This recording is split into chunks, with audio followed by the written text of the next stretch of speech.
the forest sang with life, until one fight changed everything. Arlo, a keen-eyed little bird, halted mid-flight. Below, a crow and a hedgehog clashed over a single corn kernel, their voices raw with hunger. All this for one grain, Arlo wondered, but a deep instinct stirred. This was no ordinary quarrel, something was coming, and soon the entire forest would pay the price.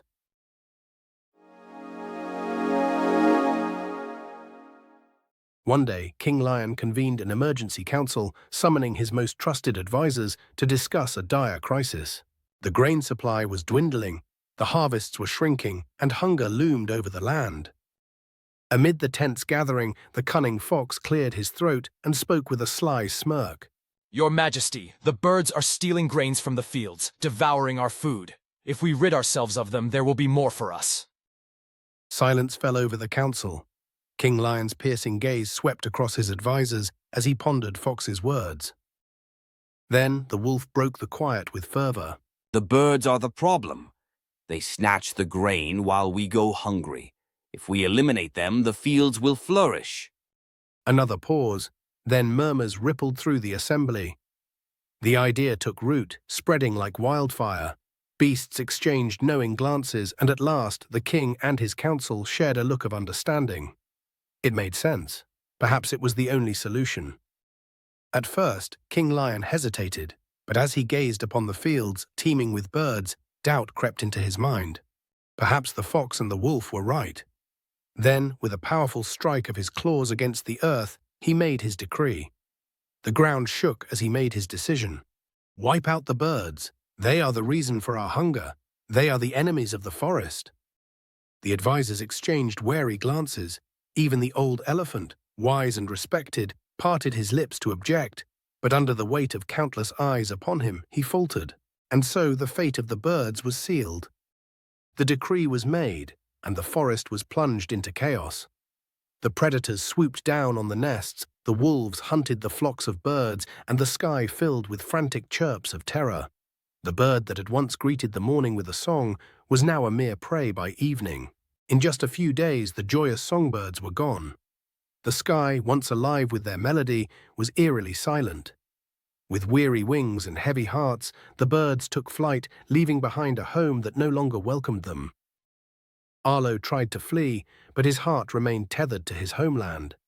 He perched on a branch, watching the turmoil unfold, his eyes filled with a single, unanswered question. Why are we punished for simply playing our part in life?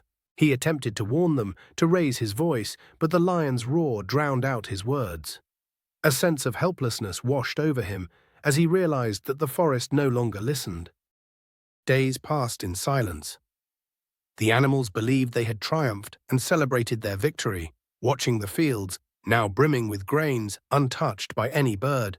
They thought the forest was finally under their control, but their joy was short-lived. Soon the winds carried strange sounds. Tss, tss. It wasn't the rain nor the wind, no, something else was drawing near. On a quiet evening, as the sun dipped behind the trees, the rabbits noticed something strange moving on the horizon. A dark cloud was approaching, growing thicker until it engulfed the sky entirely. At first, it was just small swarms, which no one paid much attention to.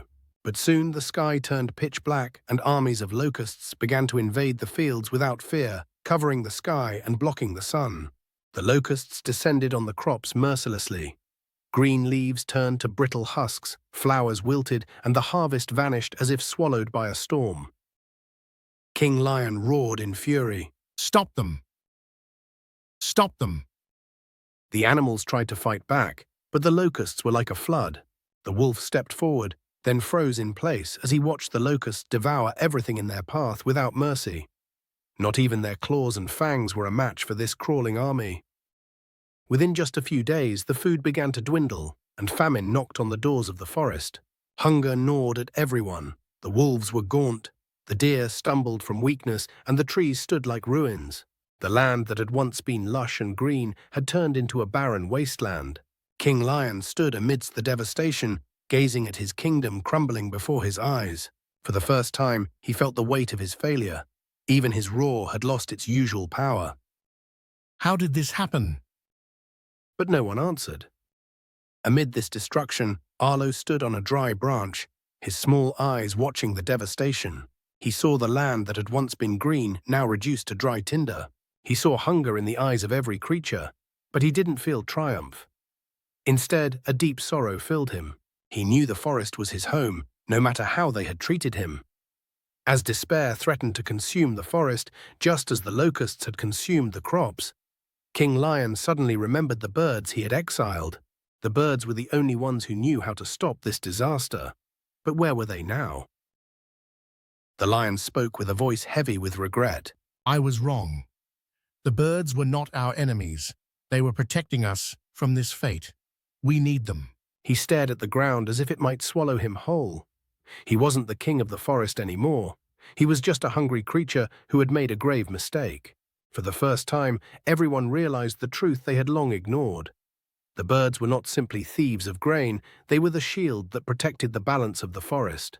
The lion lifted his head, and with a broken look in his eyes, he sent out a plea carried by the wind, his voice trembling. We were blind.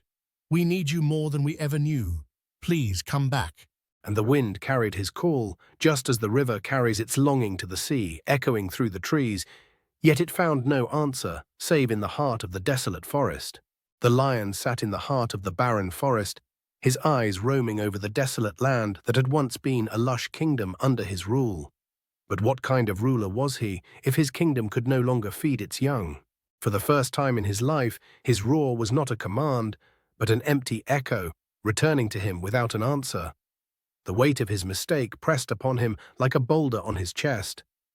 He had thought himself the ultimate sovereign, yet he failed to see that power without understanding was merely the beginning of ruin. It wasn't easy. The birds were far away, scared, hesitant to return. They had learned that the forest had never truly valued them, yet there was one bird who had never forgotten his home, who had never lost hope. Arlo perched on a branch, watching the devastation below. Then, with determination in his eyes, he spoke firmly. This forest is my home, despite everything. Arlo returned to his fellow birds and with courage in his heart declared, The forest is our home. Even if they wronged us, we will return. We are not like them. We don't abandon our land in its time of need. Because we don't just protect them, we protect the balance. The forest is dying, and we alone can save it. It was a difficult decision, but the birds refused to forsake their homeland. In a moment, the flocks moved through the sky. Arlo, leading them, soared above their homeland, the forest. When the animals saw the birds return, they held their breath. Would they attack? Would they seek revenge? But Arlo was not like them. He led the birds with bravery to save the forest. The birds dove at the locusts, battling them just as they had always done. It wasn't long before the forest regained its vitality. The fields began to pulse with life again, and the trees sprouted new leaves once more.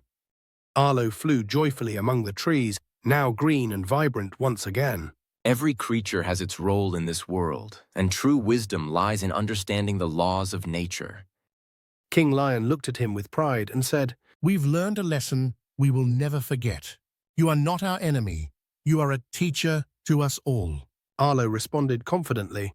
True strength is not measured by the claws that tear, but by the wisdom that saves. From that day on, the birds were no longer just creatures that chirped, but symbols of wisdom. They were no longer treated as insignificant little beings, but as guardians of nature. Arlo's story was told to every new generation, reminding them that hasty decisions could destroy everything, and that every creature had an important role that could not be replaced. And so the forest lived wiser than ever before, for life returned, thanks to the wisdom of the birds, not the strength of the lions.